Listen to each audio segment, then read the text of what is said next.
something innovative and cool. Just give me the money now.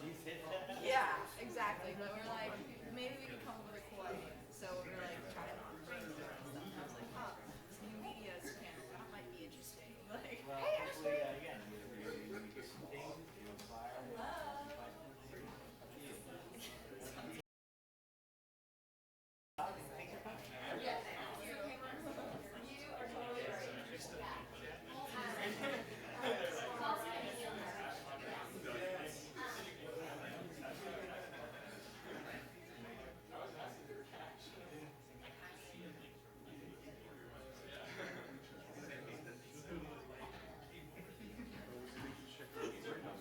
Right?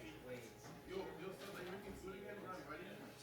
Bro, that's a normie me. My sister says that.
You do my seriously. hello. Yeah. Yeah, sure. Where do you want me to enter the like this? I was gonna say that. Cool. I'm gonna give this one.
This is our judge. You look like you're busy. She's been running around making sure everything is so much for coming. Yeah. Thank you. We are about to get started with this question. Do you want us to teach you what you want? You can totally sit up here if there's a seat areas for you. And we're gonna get started soon. We're working on space. Yeah. You do what you have to do. Yeah. We're good. Great. Thank you. Did you didn't know this?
I will turn off my buzzing phone for a minute. Do I have a clicker or?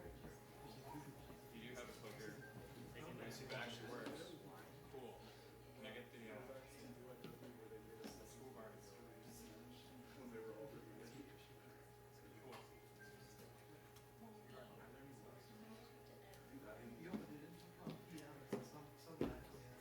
Okay, we're going to get started. Thanks for being patient with us. Welcome to Digital Diversity Day. I'm Erin Riley, the founding director of innovation and entrepreneurship for Moody College of Communication and a professor of practice here at the Stan Richards School. Well, I've been running around crazy. I think all of y'all have seen that this morning. So I'm trying to take a breath while I think about what we're doing. So why D3? Why diversity in media? So a whole group of students came to me last year saying that when I asked them on my first year as a listening tour, what does entrepreneurship mean to you? A lot of them were like, I don't know if I really fit into entrepreneurship. I want to build a game, or I want to create a video series on YouTube, or I want to develop a new Twitch streaming channel, right? And they were like, hey, I told them, hey, you know what? You need entrepreneurial skills in order to really get all of those off the ground. And so that was one thing. The other thing that happened last year was some of the female students came to me and said, we're in interactive media and gaming, and we want to start our own gaming club, Women in Gaming. And so we started that because they thought, we just want like an inclusive space. And I was like, hey, any of you women gamers out there, raise your hand. We think it's an inclusive space. We think that it's definitely starting to be 50-50, but we wanted to really kind of continue to foster diversity and inclusion and accessibility across all of media. So we started Digital Diversity Day to focus not only on building an entrepreneurial mindset for media entrepreneurs, but also to bridge that with diversity, inclusion, and accessibility, and making sure that we create an environment where all voices are heard. So there's some great highlights today. We're spread out all across Moody College of Communication, so you're going to get your steps in for the day if you're tracking it on your Fitbit. We have the main stage happening here at the auditorium, and then if you go across the bridge, there are demos and workshops happening. So if you haven't registered for a workshop, go down to registration and you can actually sign up for a workshop. There's demos to try out that our sponsors Dell and Magic Leap, and one of our speakers, Chad Allen, is showing his new audio graphic novel over there, so definitely go take a look. I'm going to introduce Bernie Sue soon, who is our keynote speaker and a friend of mine for years now. So I'll do that in just a minute. The big highlight here on the main stage today is the Dell Project Innovate student pitch competition. We've been working on this for a couple of months together now.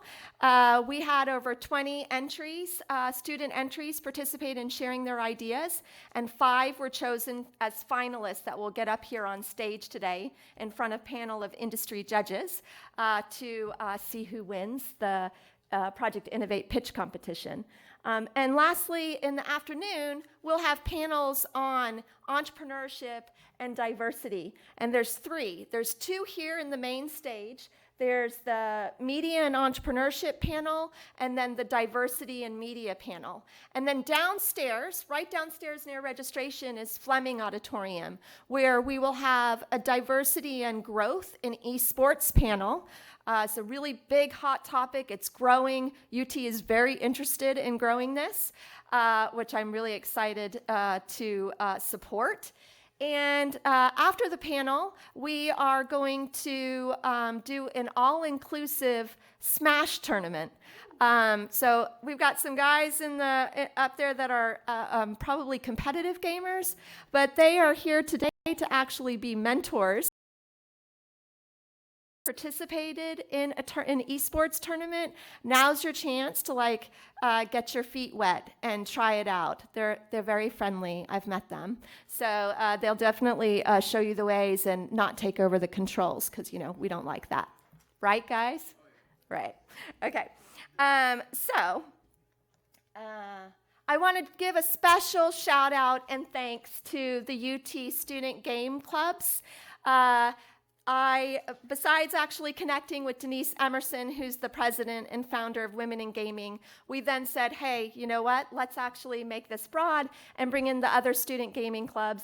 And so we connected with Austin Espinoza, who's the president of Longhorn Gaming, and Jake Crabtree and Mindy Chi, who's the co-presidents of EGADS, which is a game development club that's part of the computer science program. Recruited the volunteers. I think we have over 28 volunteers that's been working on this since August, getting Digital Diversity Day off the ground. So they've been amazing partners, and we're really glad to have them be here. They're probably not here in the room because they're out actually running this entire show. So if you need assistance today, if you're wondering where something is, definitely look for the D3 Digital Diversity Day t-shirts. These are all the volunteers that actually know what's going on and where things are. There's 2 in the back right there if you want to take a look. And ask them for any assistance you need. So the where to go, definitely grab a program. There's all the different directions, and we've tried putting signs up around a Moody College so that you can find your way.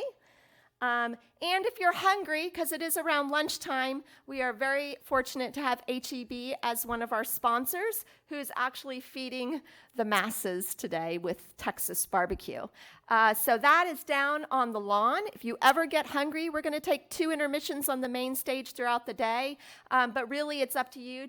Your stomach's growling, go feed it. Go downstairs to the lawn and grab some HEB. And about 3 o'clock, we'll have some extra snacks from Honey Stinger and Red Bull out for you guys, because that'll keep you going for the rest of the day. So last but not least, maybe the best, we have Bernie Sue, who's the keynote for today. So I met Bernie when he was working, creating Lizzie Bennett Diaries back in 2010? 2012. And Lizzie Bennett Diaries was one of the case studies that we used to really define or help to explain transmedia storytelling. It also went on to win the first Emmy for YouTube creation, which is pretty cool. Since then, Bernie has built a company around transmedia storytelling. I don't know if you really like using that term anymore. Deep narratives, world building, moving media stories across different media. There's so many. But just this past year, he released Artificial Next, which he's going to talk about today. If any of you are on Twitch, maybe you've seen this. What's great about it, it was the first use of interactive storytelling on a live streaming channel, Twitch.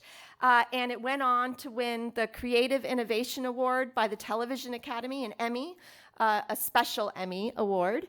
And I heard you got the Peabody Award today, this year, for Future of Media.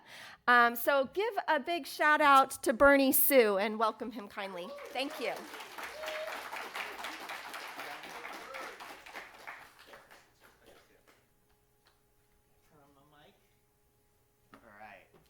Mic on. All right. Hi, everybody. My name is Bernie Sue. I generally talk pretty quickly. I'm told I have 45 minutes with 50 minutes of Q&A. I have exactly 45 slides. So we're going to rock on this. So I'm going to actually walk through Lizzie Bennett Diaries as well. Those of you who don't know it, I'm going to walk through Emma Approved, because there are some learnings there for those of you who I know who are, say, in media and advertising, and then, of course, artificial. But let's get into it, huh? We're not. There we go. So you use transmedia. I use telling stories across multiple platforms. It's a little more kind of universal as a term. But I have a philosophy behind this, which is making the audience consequential. Because you can do the first without the second, but I like to do the second, especially now. So let's kind of walk through it. the collective story experience, the theory, the ethos of this. We're at a university, making the audience part of the story experience. Online audiences will expect participation. They want to join the movement of the story. Storytellers need to appeal to your generation, to let them voice their opinions, because we all like voicing opinions. Social media kind of allows us to do that. We're used to that now. So how do you incorporate it into storytelling, which is what I'm going to talk about. And in basic terms, do you want to just watch Luke Skywalker fight the Empire, or do you want to join the rebellion and help him? That's the ethos of the difference here, participation and consequentiality in my stories. So we're going to talk about Lizzie Bennet Diaries first. Adaptation of Jane Austen's Pride and Prejudice. For those of you who don't know, as Aaron mentioned, it won the Emmy, et cetera, et cetera. Okay, so 75 million views across YouTube. It still does 1 million views today on YouTube, even though the show's been over for 6 years. So it has that great longevity. Very few things on a disposable platform like YouTube do have that longevity. This one does. 9.5 hours of total video content. This is the longest version of Pride and Prejudice in history. It's longer than the BBC miniseries. It's longer than the second BBC miniseries. And so at 9.5 hours, it is the longest version. We do 160 videos across 5 YouTube channels to build the world. We use social media profiles. This was very innovative at its time, where the characters, all 13 actors you see there, they play characters. All 13 characters were on at least Twitter. Some were on Tumblr, some were on Facebook, and you could interact with the characters on those platforms, and I'm going to demonstrate that in a few. We had a novelization published by Simon & Schuster, The Secret Diary of Lizzie Bennet. This was the first book based on a web series based on a book. Kind of cool there. We have distribution deals with iTunes, Amazon, and Google Play. This is significant for those of you who are entrepreneurs in the space because this is monetization, and it's monetization despite the fact the show is still available for free on YouTube. People still pay for it because they choose to. And those of you wanting for audience, 90% females. Oh yeah, the screen's up here too. 70% women under 25.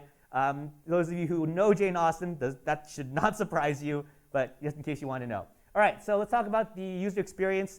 When you're talking about creating content online with technology, you have to bring up user experience. You don't need to think about this if you're doing a movie or television show because you know what this user experience is. They're going to watch a TV show. They're going to sit in a chair and watch a movie. You don't have to worry about the user experience there. But online you do. So kind of looking at Lizzie Bennet Diaries, this is what we do here. Go to YouTube, watch a video, pretty plain and simple. At the end, this is where it gets a little different. You have some choices here. Go to the next or previous video. Pretty simple stuff. Go to the next or previous video of an alternate character. In this example, the top left, top right, next Lydia, previous Lydia. Different character POV to showcase a different part of the story. Connect to social media profiles, YouTube, Twitter, Facebook, Tumblr, and buy merch. So you're giving the audience some choices here. You need to make it easy. I'm not saying this is perfect. I'm saying that this is something you have to think about when you're designing a story experience in these multi-platform settings. So examples of interactivity. Stuff here. YouTube, comments, here's a moment. The audience can react to this. Daniel Kidder goes, I high-five the screen. Because we've designed the story world where Lizzie Bennet, the character, is the uploader of the videos, she can respond in character, bringing Daniel Kidder into this kind of story. Very, very basic stuff there. Simple, simple. Over in video, you can do this in video, which we do in a lot of our shows now. Question and answers. You've seen this on YouTube, of course, where a YouTuber answers a question that a fan or a commenter asks. Pretty simple stuff, but do you see it with an actual character in scripted form? We do that. We get the questions from Twitter, Facebook, Tumblr, and of course YouTube. She answers them in character. Again, this is not the actor coming out and saying, I am the actor that plays Lizzie. She stays in character and answers the question, and ideally, in success, it reveals character in her plot, like this example. Heather Eskrit on Twitter. Are there any guys in your life right now? That is a great question, Heather. So, Lizzie, are there any guys in your life right now?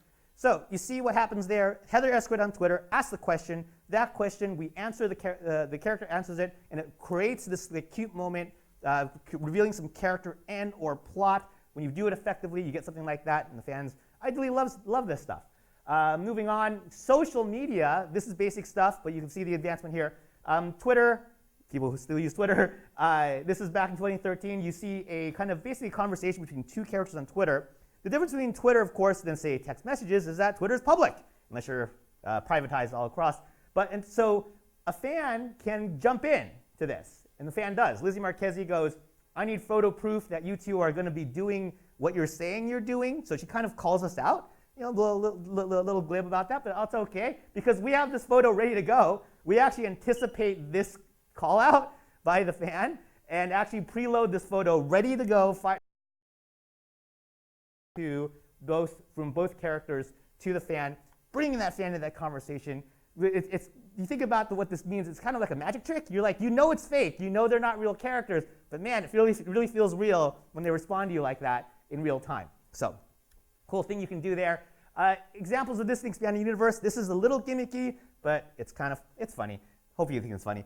So Lizzie has a sister named Lydia. She has a cat named Kitty. She announces on the video, hey, go follow the cat on Twitter. Lydia does her own cat videos. These are actually, this video, if you actually watch it actually does move the plot forward, hilariously, through a cat video. And of course, the cat's on Twitter. We call it out. We have to pay it off. This fake cat has 15,000 Twitter followers. It's not a real cat. It's a fake cat. Post pictures of itself, making this just kind of this funny experience. Again, not a real cat. It's a real cat, but that's not the name of the cat. So we had made this account as just kind of this Easter egg that the fans could do. And you can see 15,000 Twitter followers. That's a real number where the fans are like, oh, we're actually going to follow this. We're going to enjoy this experience. And then user-generated content, very popular term in online media. YouTube, of course, a lot of user-generated content. Actually, basically every social media platform is UGC. How do you use UGC to expand story world experience, bringing the audience into this? Here's an example of that. So at one point in the story, Lizzie is interning at a company, and a lot of fans, they've used this question and answers method. They're going, hey, we want to know more about this company that you're working at, Lizzie. So she goes, all right, I'm going to post a link at the bottom of the screen here, and you can learn more about the company. We track this link, 33,000 clicks across 90,000 views at this screenshot time, which is a 37% click-through rate, which is insane. I don't know what gets this. That's insanity.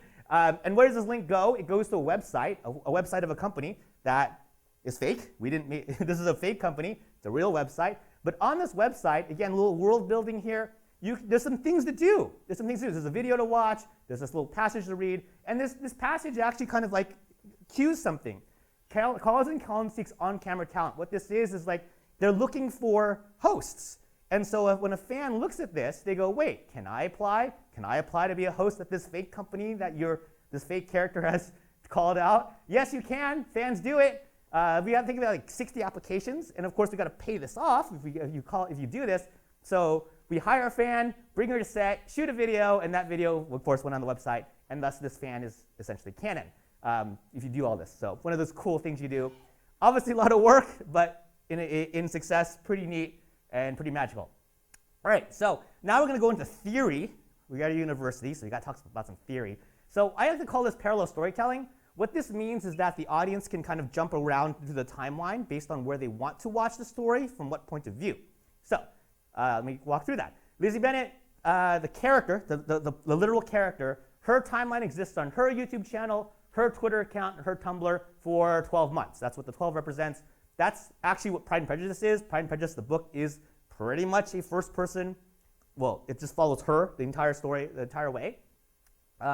And that's how that is. So if you want Pride and Prejudice, you just watch this, you get it. You don't have to do anything. It is not required.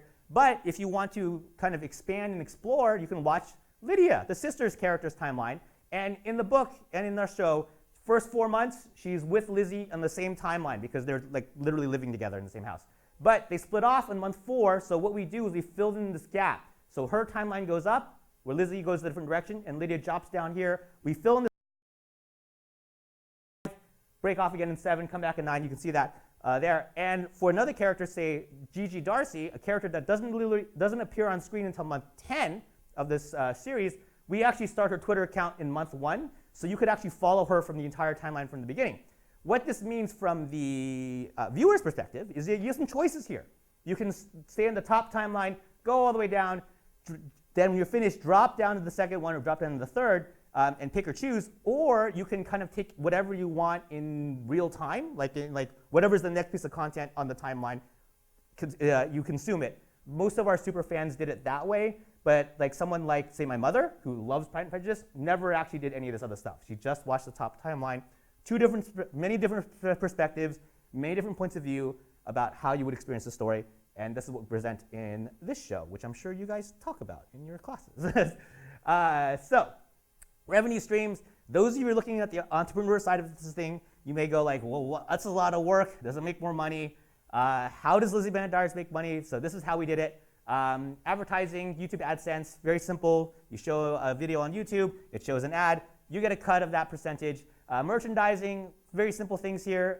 We got things like posters and teacups, and they do pretty well for us. Marketing integration, this is when we incorporate products in the show. I'm going to skip over this because we do it way better in the next show. iTunes, Google Play, Amazon, as I mentioned before, VOD, and novelization, now a sequel and published in Brazil and Germany. Not going to try reading that. And number 6, DVDs. Does a DVD sell for a show that's available free online? I didn't think so. I admit I was wrong. And so what we did is we did a Kickstarter to pre-sell this DVD. It's a 9.5-hour box set, as I mentioned. That's not 1 disc. That's like 8 discs. And so that's not a cheap DVD. So we need to raise like $50,000, $60,000 to make this just break even for the fans. So we wanted to pre-sell 1,000 DVDs. We were wrong about this. We pre-sold 5,000 DVDs, 6,000 DVDs, and ultimately to set at a time Kickstarter record $462,000 for essentially DVDs, 5,800 advanced sets, 7,000 DVD sets sold to date, 7,000 times 60, do the math.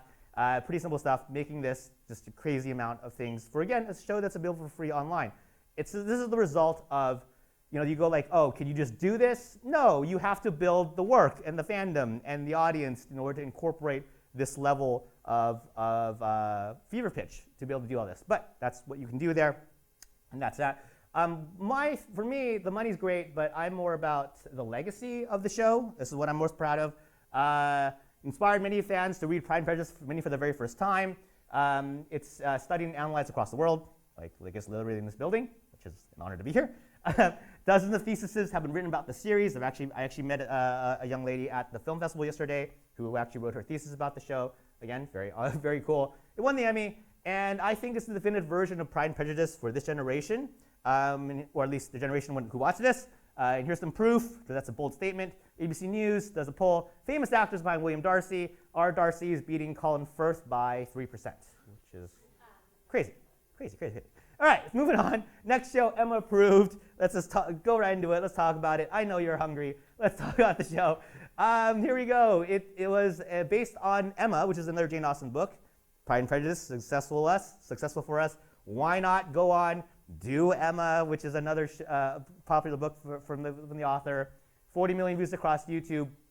Less episodes. I'll tell you why in a second. Still the longest version of Emma. Still do the social media profiles things, but we advance on this, which I'm going to skip to, which we do this thing called the 5-media interactive series. So this is the biggest innovation. I'm going to walk through what that is, what exactly that looks like, pretty nutsy stuff. And 93% female audience, so we're actually more female now on this show as we go on. So the 5-media series, what does that mean? It means that this is where it gets multi-platform. So video series, okay, we got that, right? But the video series drives to other things, and the other things should ping around in this kind of echo chamber method or world. So it looks like this. So videos drive to this fashion blog, this photo experience. Videos drive to this advice column. Videos drive to this music club, and of course the social media experience. The same thing we did with Lizzie Bennet Diaries. Replicated here again, but now we've expanded the story world to use it kind of more like a brand. So if you think about it from the marketing side or the advertising side, now you're brand world building instead of just kind of like pinging between two video and social media here. Okay, so what does this look like in kind of parallel storytelling experiences? So it's not from character perspectives this time, it's more from like platform or media perspectives this time.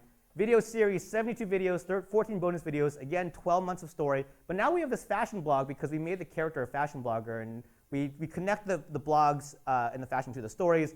Those of you may not care about fashion blogs, and that's okay. You don't have to. But if you do care, you like to know more about what she's wearing and so forth, we give that to you. Advice column, same thing. Just think of her like an Oprah. Like, what does that mean? Like you can experience Oprah in many different levels. You can experience her from the host level, or you can experience her down to the granular, the website, the app level, those type of things. That's the kind of philosophy we're pointing out here in this method. Music club, 6 original songs, 50 fan covers, and social media destinations as before. So this obviously is a ton of work, but it is something that you can strive for in your franchise and multi-platform story designing to create an experience. By the way, all 5 of these monetize for us, and I'm going to explain to you how we do that. How it looks over 2 weeks. Again, parallel, 2 episodes a week, so 57 through 60 in this case. Notice what the main character Emma is wearing. Notice the fashion blog, that companion piece, and you get things like you don't get her shoes in the main show. You get her shoes here, and that's interesting to some people and totally irrelevant to others, and that's okay. And then, of course, the advice column. We actually do some really good world building here where we thematically connect all the subject matter of these advice columns to the thematic subject matter of the conflict of the episode. This was really hard, but we did it. Something I really wanted us to do effectively because I felt it would synergize in a really nice way. And then, so have the fashion blogs interactive. Pretty simple stuff. Bam, you see the look. You go to the fashion blog, and you see, again, head to toe, but you also see all this text content here. And this isn't sales content. This is like in-character story world stuff where we saw the character of Emma as if she wrote the entire blog in her voice. And like any fashion blogger that you see today, she links to everything, as you're supposed to, because if they're curious, you can click on stuff, and then if the fan wants it, they can buy it, etc. So interactive music club, how does the music club work? So this is how it goes. Harriet, the character, writes a song. We theorized that this would ping around as a loop in interactivity. We give the sheet music away for free. We design this, we just like we compile it, we give away for free. We want the fans to do something to it, and the fans do. They'll write a cover for it. As you see there, list of covers, and how you make the circle is that you have to have Harriet promote the fan when they do it, which is a pretty natural thing here. But this is a fictional character doing it, so this is all kind of artificial story world building that's happening here. And here's an example of this. Again, the original song. On this journey, on this quest, we'll help each other be our best. And here's the cover. On this journey, on this quest, we'll help each other be our best. So I'm terrible as a musician, so I've just been told that you can't just take a ukulele arrangement and just like start playing it on a different instrument. You actually have to like translate that to guitar or like flute or whatever it is. So I do commend the fans who put the time in to do these things. And it was actually kind of fun as the songs got harder purposely, and the fans would have to like work harder to actually do the cover. So anyway, moving on. Driving transactions. So this is where the monetization kind of plays into the advertising, it plays into the multimedia, and it actually kind of raises questions about influencer marketing, especially in today's world with our influencers paid, the Fire Festival and all that stuff. But I'm presenting it to you anyway because we were before its time. So here's how it works. So Emma and her fashion blog. All right, so you say, oh, you drive transactions for like this top or something. Like, yeah, we do. So with one brand, I have to keep the brand unnamed.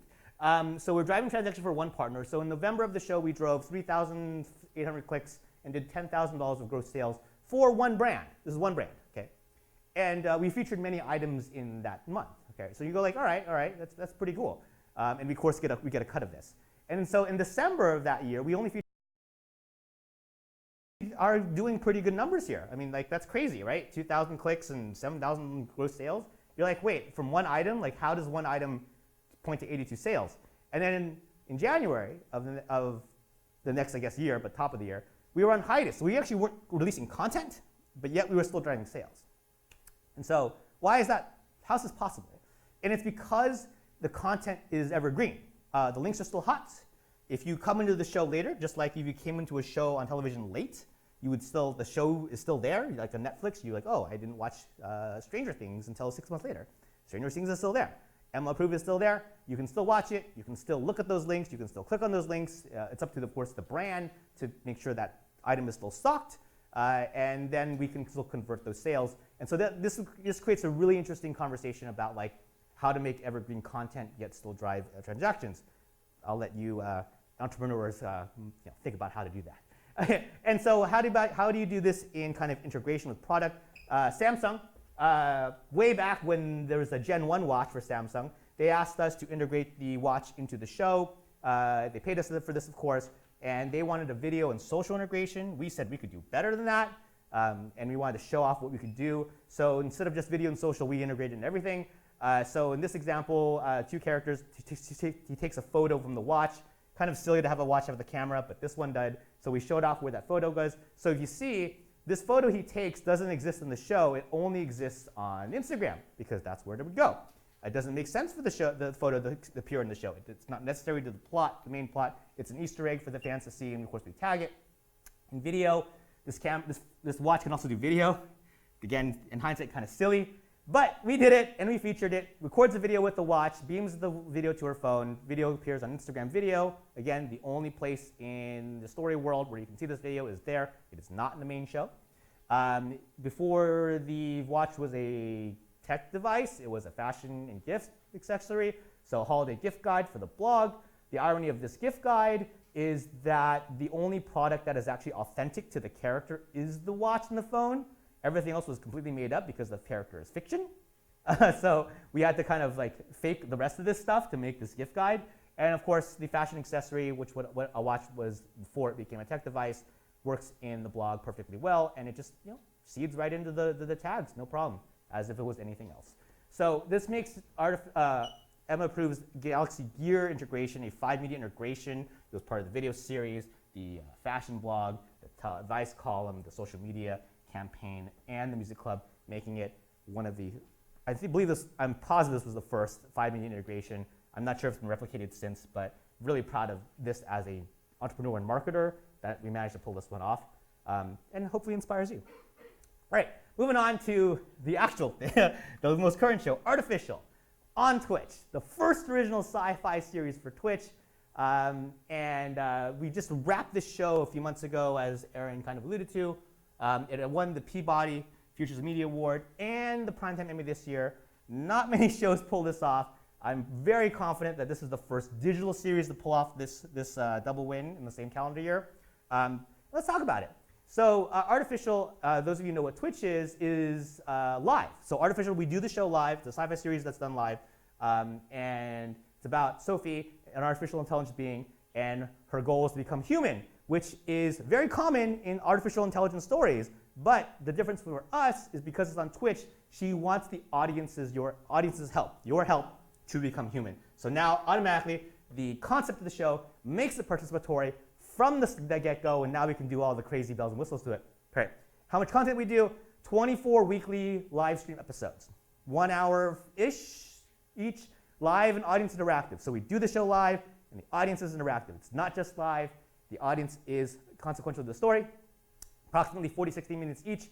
Why the fluctuation? Because we don't know how much interactivity is in each episode, so we have that fluctuation of time. Sometimes it's little, sometimes it's a lot, and sometimes that balloons the runtime past the hour, depending on how much the audience is giving us, and so forth. This is not a choose your own adventure narrative. Every person I talk to in Hollywood immediately puts this out. Is it like Bandersnatch on Netflix? Is it like Goosebumps, those books where you choose your own? No, it's not, because you're all watching the same thing. You don't get to choose something that the person next to you gets to choose something else. You all see the same thing, and so you're all in one story together, just like you're all watching this one keynote. You're all experiencing D3 together. You don't get to have completely wildly different experiences where I like fall off the stage and hear it in one version and I don't in the other.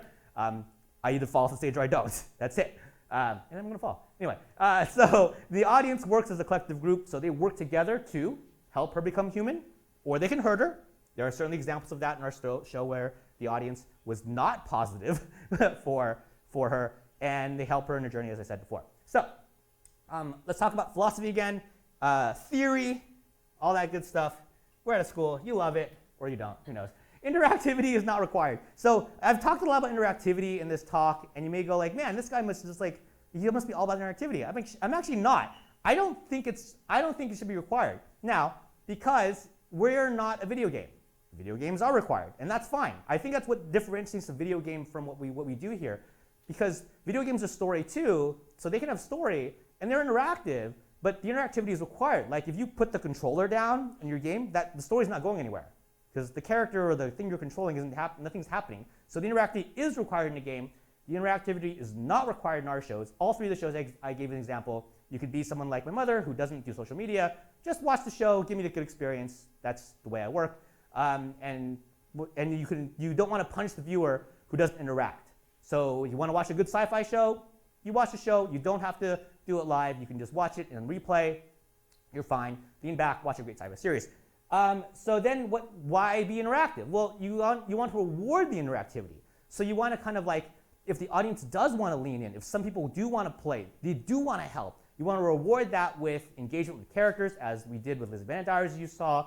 You can influence a story, which I'm going to demonstrate here. Far more influential impact in this show than the previous two shows, and the audience is consequential. This is my current like soapboxy thesis statement that I think the power of audience is this, that what separates from video games, again, video games are individual, consequentiality, the audience impacts something together, and we're going to walk through that in this show.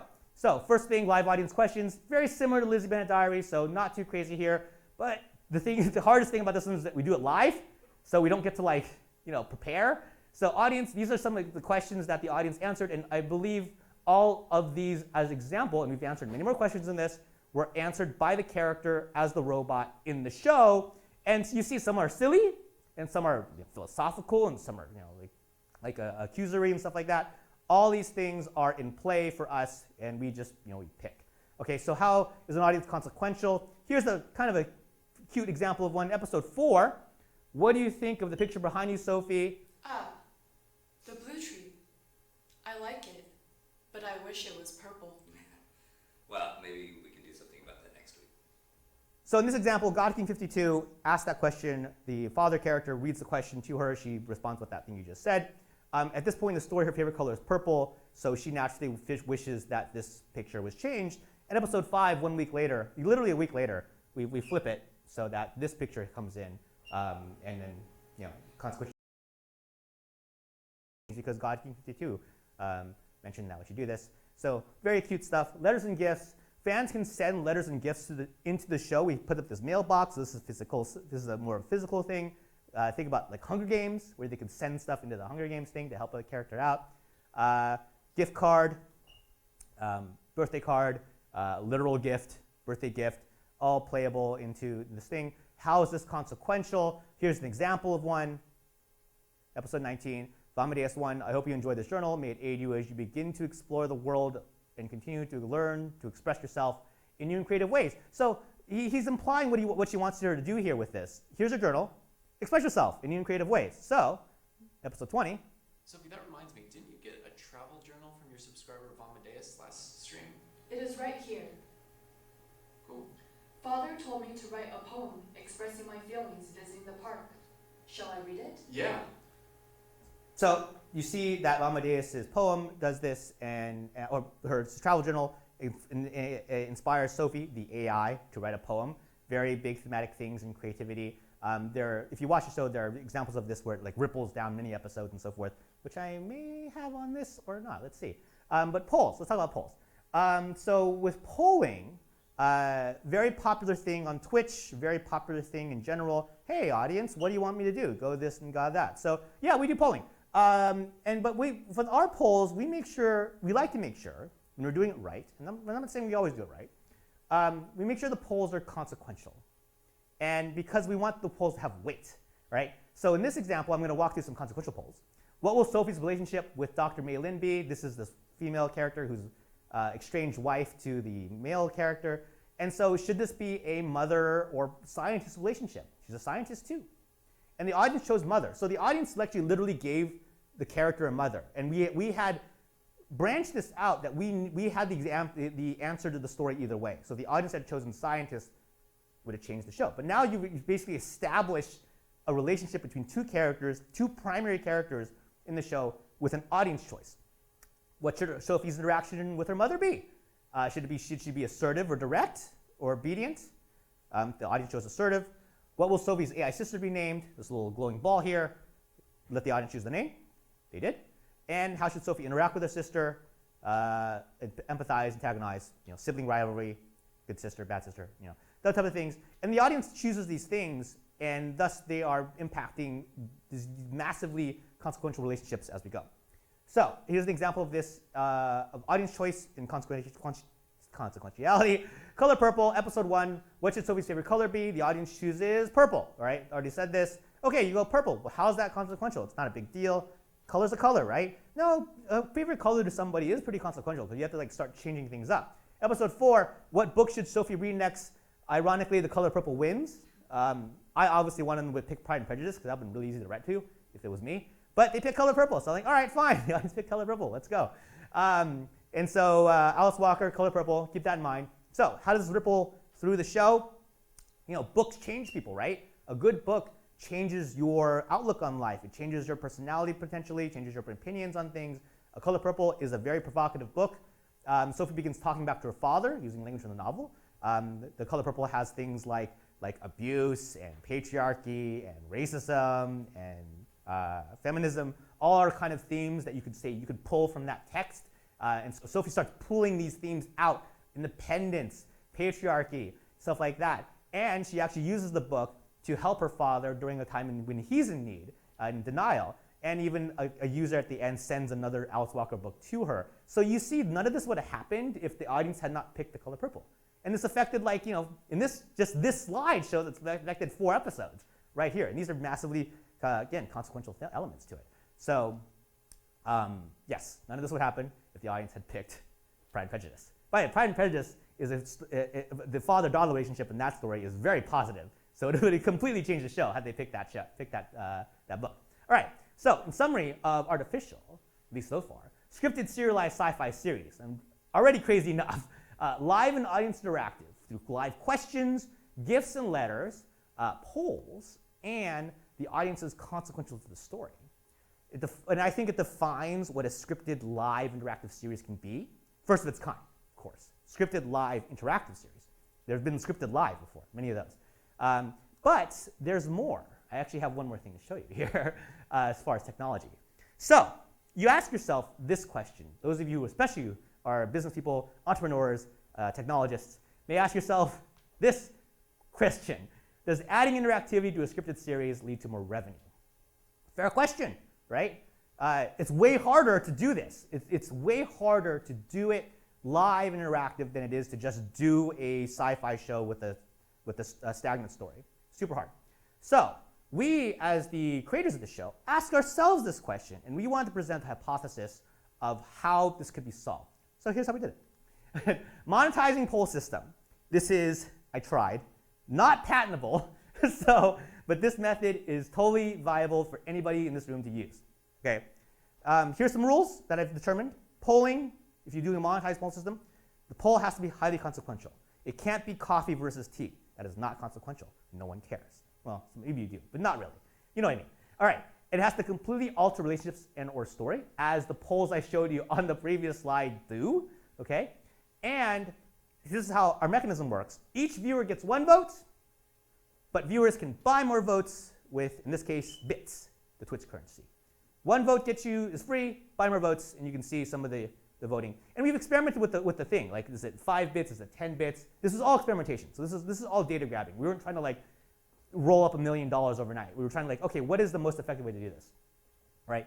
The mechanism for this too is also singular, meaning that if you wanted to put 20 votes in, you would have to do it like coin slots, 5 bits at a time. You do have to click yes 5 times. We didn't allow you to drop in $20 and buy 2,000 votes. So you had to do this several times. So here's the example of the monetized poll system in our show.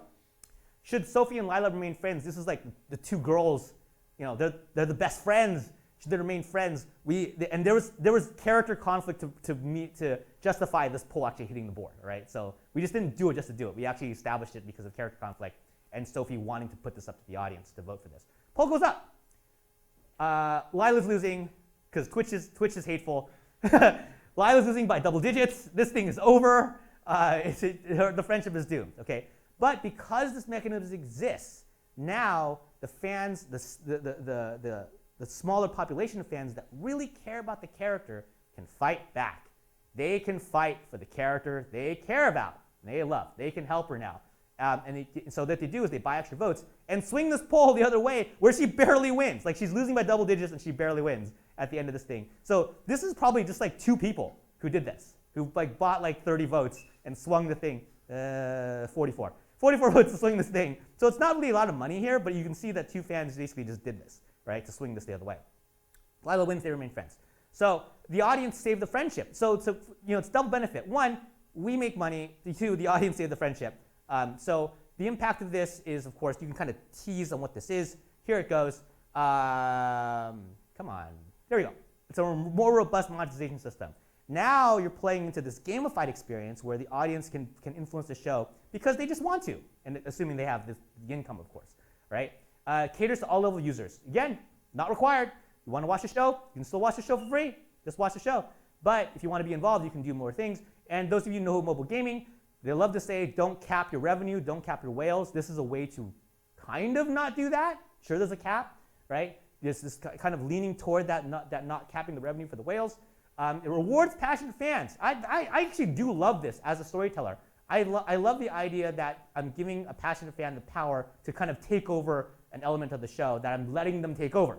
I am letting them take over. It's not taking over everything, but I am letting them take over, and I think it's really cool because it gives them power. And that thus gives them consequence and agency in my stories. And it suppresses the trolls, because the trolls aren't going to do this. The trolls aren't going to blow their money to try to swing a poll, unless they're really trolly, I guess. But the passionate fans are going to theoretically out-suppress the trolls in this most of the time. So it kind of allows that thing to happen where the most chaotic answer doesn't always win, which is what happens, what will happen on Twitch. If you give them the bad answer versus the good answer, the bad answer will always win. And it creates a unique, scalable method of interactive storytelling. I really like this method. I want to do it again as soon as possible with other storytelling techniques, but you can't do it with every show. So yeah, and so in this case, like say for this example, this fan actually admitted that he bankrolled one character to win a poll, which I think is hilarious, because it's not even close. like he really made sure that that guy won. So what's the potential of a live audience interaction? How do you apply this to kind of current media today? Because it's so innovative, it's so far, artificial is so far ahead in that, in a good and bad way. I'm not saying it's all good. I'm saying it's so far ahead that it may be too far ahead. I think it revolutionizes 2 formats, which is the multicam sitcom and the daily soap opera. And why I say that, for 2 different reasons. Multicam sitcoms, if you've ever seen a multicam sitcom, it's like one stage and all the cameras are live and there's a live audience, and they just don't broadcast it live usually, and they don't build interactivity. So you only need to recalibrate like maybe 15% and pipe it through like a YouTube live or a Twitch live, and then suddenly you can do the exact same thing but build the audience into the show, which I think is pretty. So we decided to put a mechanism in where we had a doorbell that we would ring if we caught it, and then he would go like, oh, someone's in the live stream, go to commercial, and then we could reset it, right? It never happened, but we had the contingency just so we had it. So that was the thing. The hilarious never happened, and I feel like we were tempting like fate with this, was that we had no contingency if the actor that plays the robot sneezed or hiccuped or coughed. We had no contingency for that. We had no explanation of why. Why didn't we think about this? Like, why didn't we like thematically like why would we?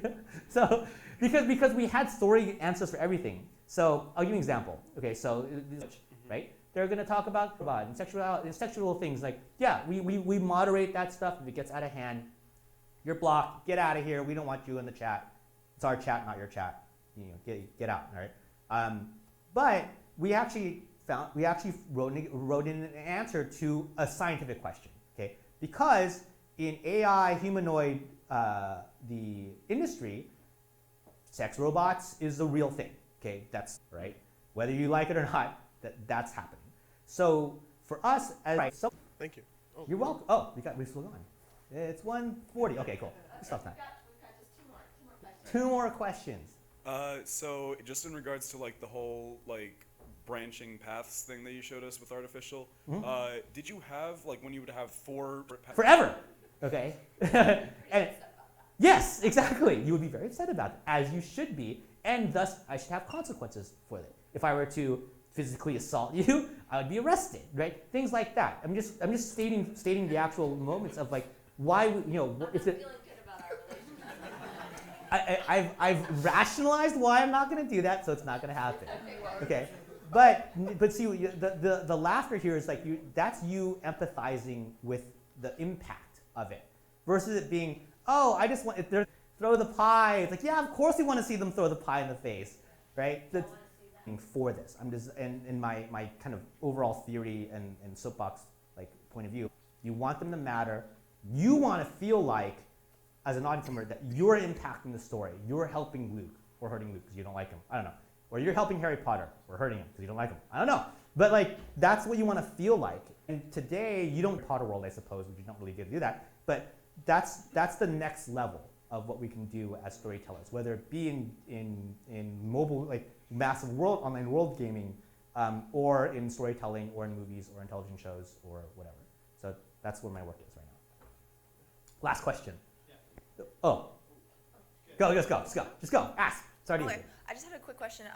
So in the first two web series, that you talked about how you integrated almost like product placement. Mm-hmm. I was curious how you would, if you were doing that through artificial, through live, that would be both natural and not forced. You know what I'm saying? Like we could, we just didn't do it because we didn't have the partners for it. We didn't have the partners on Twitch.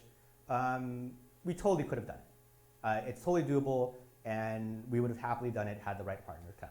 But that's something where I go, as a storyteller, I actually enjoy brand integrations. I'm not saying I like watching them. I'm saying I like the challenge of integrating a brand into a story and making the story still feel authentic. Right. Where it doesn't feel gross. Sometimes like it's just very. Most times they don't.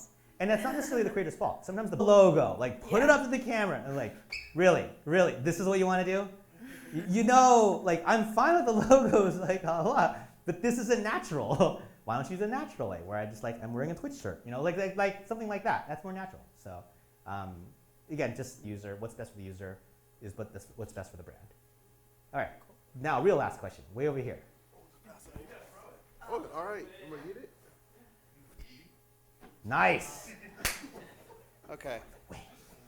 Last question. You had touched upon, you guys had thought about the sex doll question as an example. And so I'm sure you guys are brainstorming all the questions you can think of, all the types of personalities that are on these storylines. But have you ever come across a question that was asked that you guys didn't have an answer to, and how do you prepare yourself for that when you're dealing with these live shows? Sure. One rule is that we don't answer all the questions because there are way too many questions. Okay.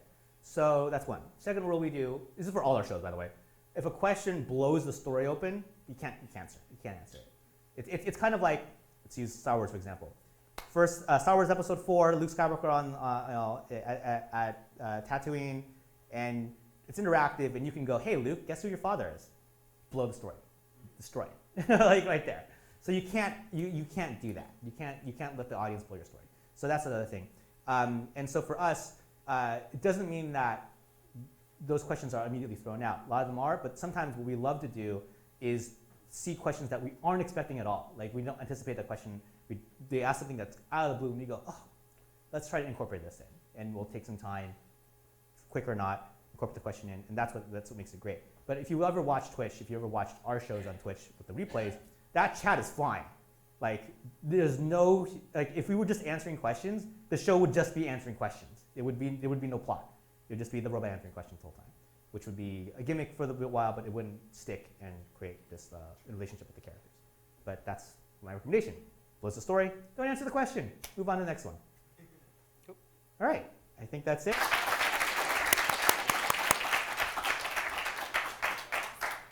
I think I'm sitting right there later. You are, exactly. Thank you so much, Bernie. You're welcome. That You're was welcome. great. Really appreciate it. So how was that? Learned something new? Yeah, really interesting. So we've got about a little less than a 15-minute break. We'll come back here at 2 o'clock. I want to give a shout out to HEB